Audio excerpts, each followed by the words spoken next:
So from verse 28 down to 34. And when Jesus came to the other side, to the country of the Gadarenes, 2 demon-possessed men met him, coming out of the tombs. So fierce no one could pass that way. And behold, they cried out, "What have you to do with us, O Son of God? Have you come here to torment us before the time?"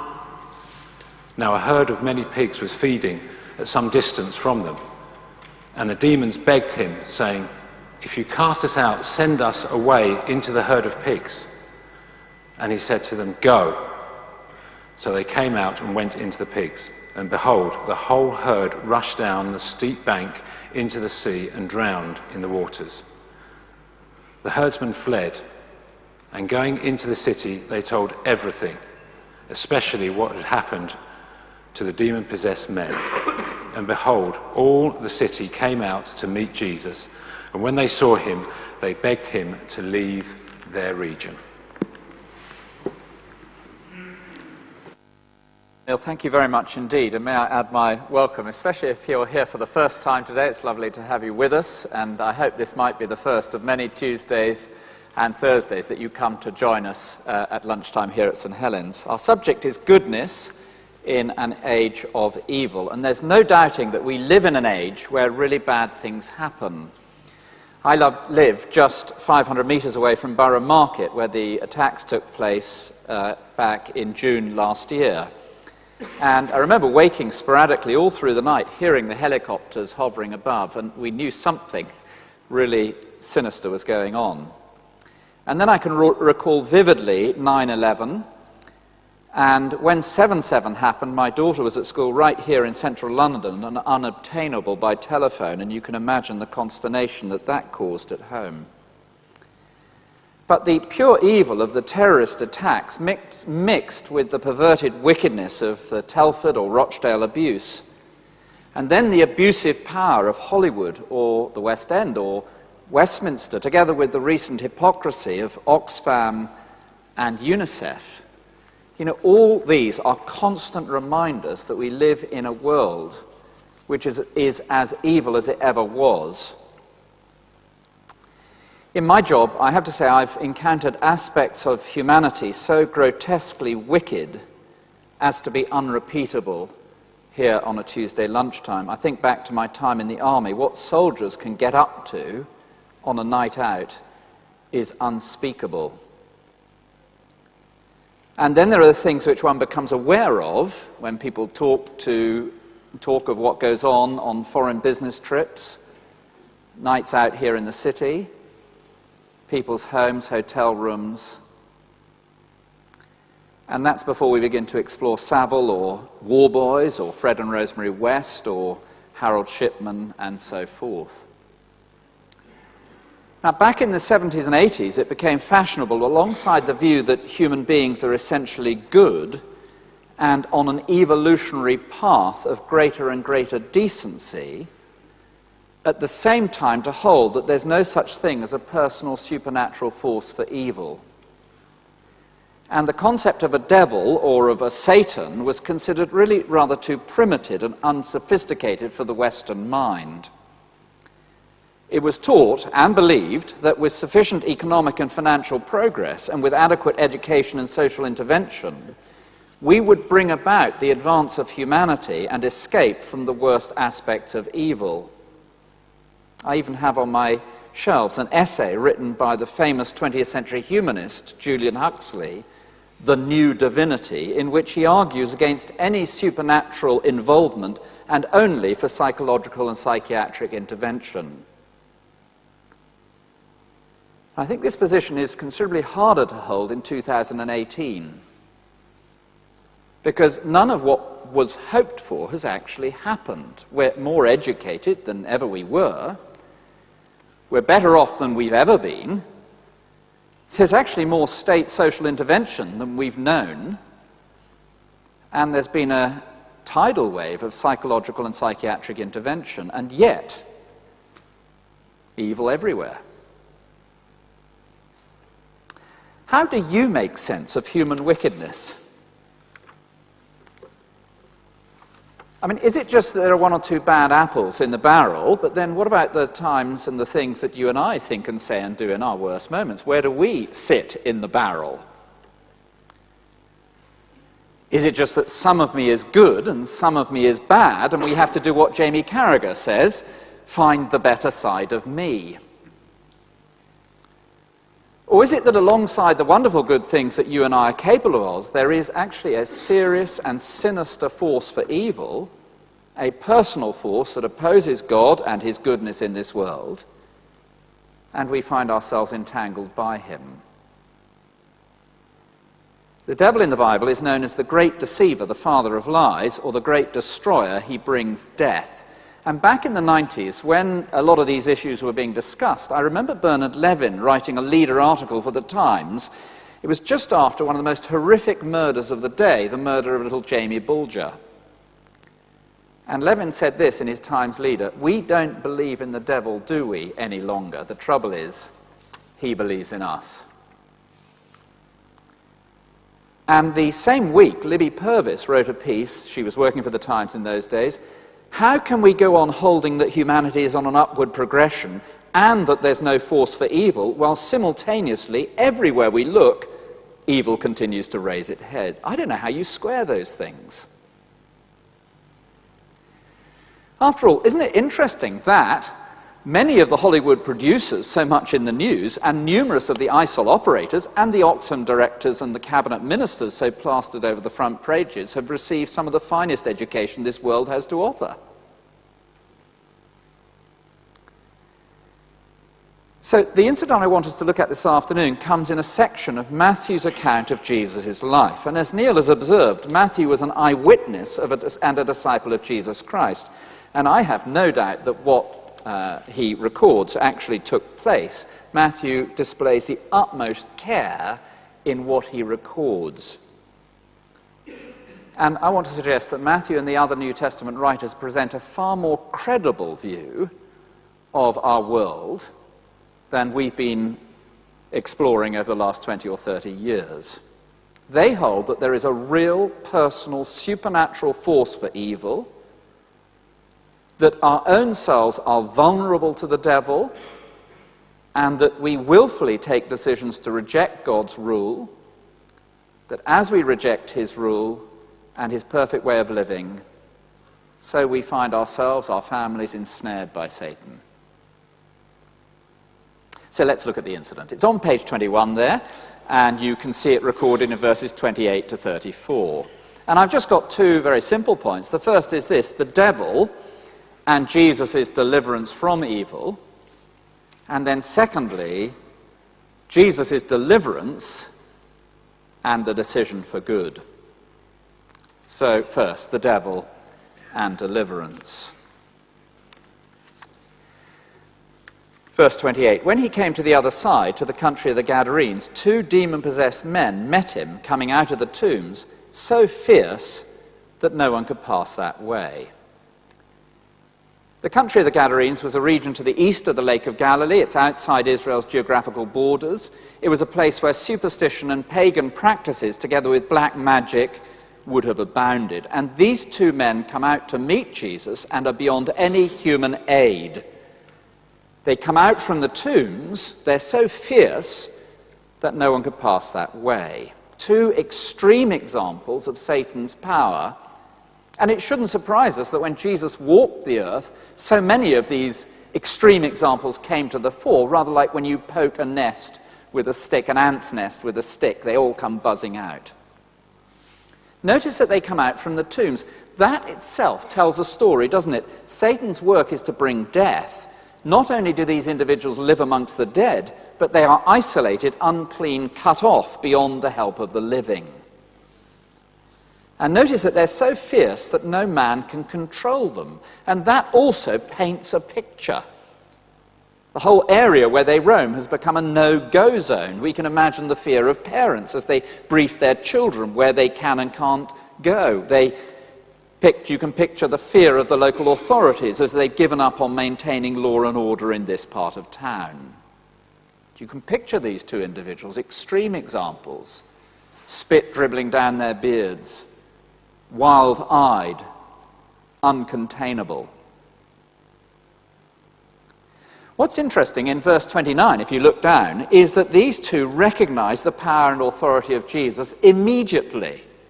Behold, they cried out, "What have you to do with us, O Son of God? Have you come here to torment us before the time?" Now you see how they address Jesus. The word Son of God, it's both an honorary title and a job description. God's universal, everlasting, absolute King is described as the Son of God in the Bible. And so these two spot straight away who Jesus is, and they beg him to spare them. Verse 30, a herd of pigs was feeding at some distance from them, and the demons begged them, saying, "If you cast us out, send us away into the herd of pigs." He said to them, "Go." So they came out and went into the pigs, and behold, the herd rushed down the steep banks into the sea and drowned in the waters. Now, I know that the destruction of the pigs causes us real concern, so it should. But please notice, it's not Jesus who destroys the pigs, it's Satan. So the suicidal stampede of the swine indicates the supernatural strength of Satan. Are you afraid of the devil? Well, you should be. Do we fear Satan? Well, we ought. Are we troubled by evil? Yes, there is a real presence. And just look how destructive it is. First these individuals, and then a whole herd of pigs. And so I think the point at this stage is very clear. Yes, there is a personal supernatural force for evil. Yes, this force, this power is fearful beyond our imagining. Yes, Satan is unutterably destructive. He will demolish whole cultures and families and cities with his demonic deceit. Yes, in his wake he brings isolation and uncontrollable abuse of power and selfish greed and the disintegration of social networks. And he leaves people cut off from one another, isolated, at war within ourselves, divided, and separated from God, unclean. But in an age of evil, there is one supreme power, one absolute authority, one Lord Jesus Christ, who is able to deliver. His name is Jesus.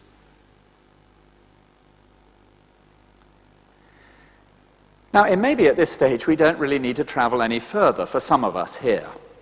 It may well be that there are many here who are deeply conscious of our own vulnerability to evil.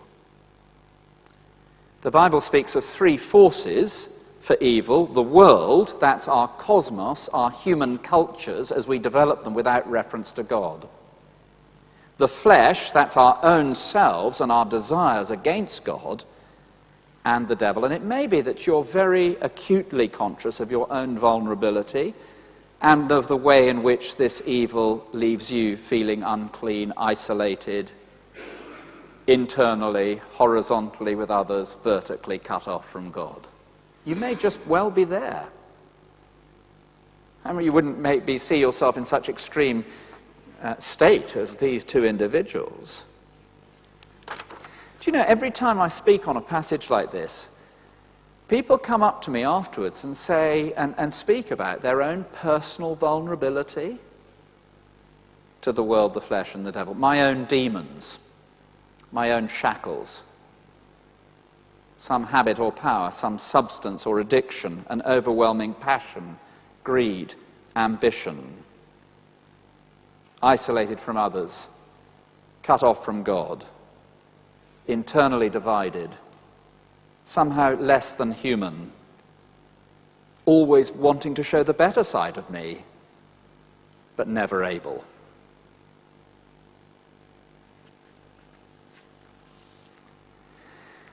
And the point of this incident is quite simply to show us that Jesus has absolute authority over evil.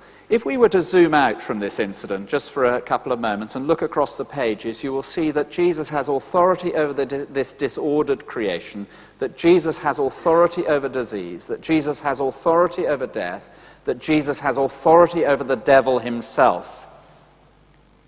But running all the way through these incidents, and I'll just show you one of them, if you turn the page to page 22, is this command. Just turn to page 22 and look at Jesus' call of Matthew. This is Matthew, the author of the gospel, who's sitting in his tax booth. You see there in verse 9, Jesus passed on from there. He saw a man named Matthew sitting in his tax booth, and he said, "Follow me." And Matthew rose and followed him.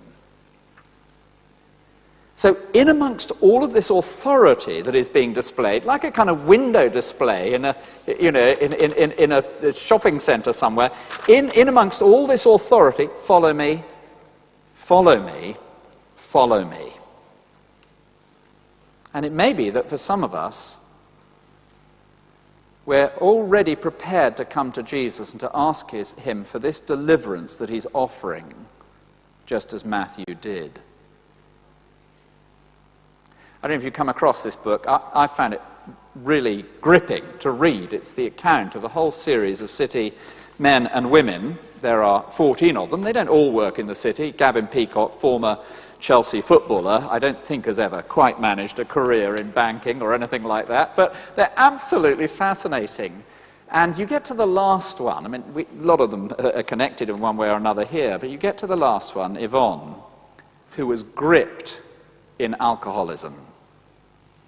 She said, "I'm optimistic by nature. I'd always been a glass half full person," there's a pun intended, "but a terrible feeling of darkness and loneliness. And though I have a lovely home, wonderful husband and children, I fell into deepest depression." And she talks about her own decision to follow him. That's what Jesus is asking us to do. Extraordinary power for evil in this world, absolute power for good. Follow me. And some people may be just ready to do that. But I wonder if you spotted the remarkable way in which the demons finish their address to Jesus. I just want us to drill into verse 29 there and the last three words. They are fascinating. I love reading the Bible, because it's got so many little twists and things you're not expecting. And those last three words of verse 29 are just one of those twists you're absolutely not expecting.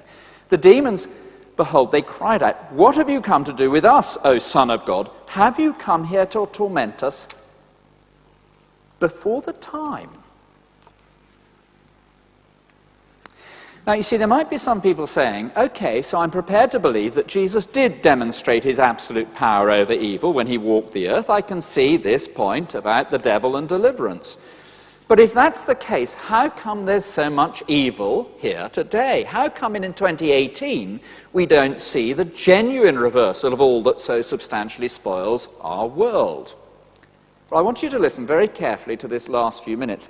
I gave a similar talk to this on the same passage with the same second point on Wednesday last week down in Moorgate, and somebody came and asked me a question at the end of the talk which showed they completely zoned out during the last point. Well, I was as polite as I could be, but really. So, zone in. The devil and deliverance. Jesus offers deliverance. Deliverance and decision. Jesus demands a decision. And really the substance of this point is this: Jesus will destroy evil once and for all, but which side are you on? Now, we haven't got the whole Bible in our hands. In the Bible, in chapter 3 of the Bible, right at the very start of the Bible, we meet Satan for the first time. And from the get-go, Satan's work is to deceive and to destroy. He is the liar, and he brings death. And Satan tempts man and woman to reject God's good and loving rule. He suggests we should go it alone. And as we do so, so we are cut off from God, isolated from one another, and internally compromised. In fact, in the Bible, the mark of a culture in the grip of Satan is not obsession with Ouija boards or voodoo or Friday the 13th. It is that we reject God's loving rule. That's the mark of a culture in the grip of Satan. that we've bought his lie and we reject God's loving rule. But in chapter 3 of the Bible, God promises that he will send a deliverer to crush the head of Satan. I've jotted down that promise on the back of this sheet. It comes from the 3rd book of the Bible. He shall crush your head, you shall bruise his heel. God promises a deliverer who will crush Satan's head. And so you see, in our passage, these demon-possessed individuals, they recognize Jesus as the Satan crusher. But have you come here before the time? What are you doing here early? They see that Jesus has stepped onto the field of play early, before the time. Oh, the time will come when finally he will ultimately destroy Satan once and for all. But he's turned up early. What are you doing here? Follow me. Follow me. Follow me. And in order to demonstrate that he really is the one with authority, the demons beg him, please don't destroy us now. Send us into those pigs. Go, and they're gone. Absolute authority over Satan. Now, this is immensely important. I wish I could persuade you, I hope I can persuade you to do exactly what Wes was saying and to read a gospel for yourself. And these word-to-ones are absolutely terrific. You can take away the Matthew's gospel, just read it. In the rest of Matthew's account, we find that Jesus, the Son of God, goes deliberately to his death on the cross to carry God's judgment for everything that you and I have done, as we have willfully taken the side of evil over against the side of good. Yeah, we do lots of good things, but in amongst it all, we all know, whether horizontally to other people, internally in our thoughts and so forth, vertically with regard to God, we take the wrong path again and again and again and again. It's almost as if we're ensnared, enslaved in the grip of Satan. And Jesus has come before the time to go to a cross, to die to carry God's judgment at your failure and mine, your willful rebellion and mine, so that we can be washed clean, given a fresh start, come out from the land of the dead, if you like, out from the tombs, to live a new life with God and for good.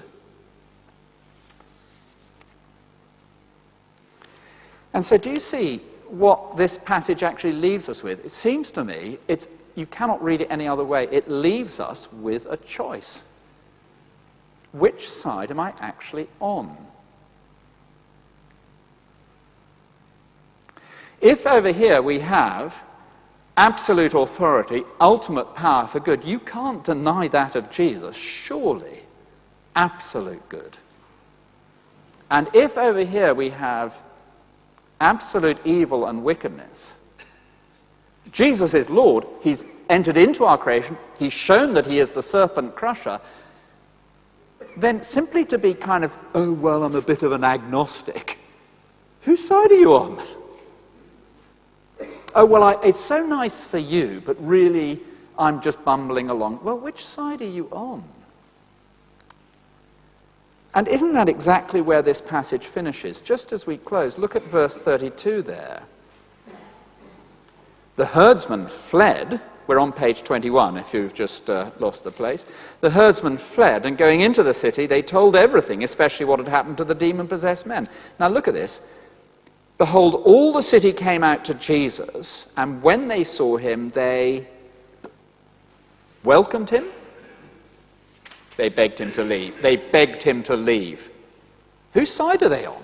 He has just delivered these two individuals, probably cousins and relatives. You know what rural villages are like. He's just delivered these two from the grip of Satan and restored them in full health to them, and actually cured the whole area of this wretched wickedness, showing his authority and absolute power as the serpent crusher, which we will see fully as we go through the rest of the gospel. And just as the demons begged him to cast them into the pigs. Now the villagers beg him to leave. Whose side are they on?